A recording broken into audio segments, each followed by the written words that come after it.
Bom dia pessoal, bom dia. Sabadão, estamos aí agarrados aí. Vou mostrar um videozinho aqui de um banheiro da motosserra que a gente tá fazendo para estar sentando o porcelanato, porcelanato nesse banheiro. Então, na verdade, isso aqui não era um banheiro, né? Isso aqui era uma claraboia. A gente fizemos a laje, né? Você pode ver aqui que tem a laje, eu fizemos ela.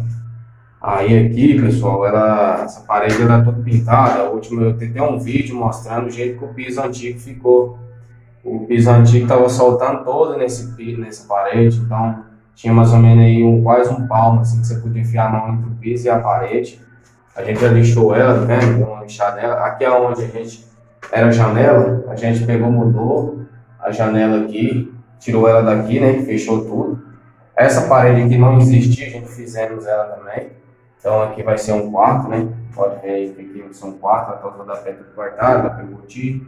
Lá em cima lá a gente vai fazer a pintura, vai mudar essa pintura azul e tirar ela, lixada, belezinha.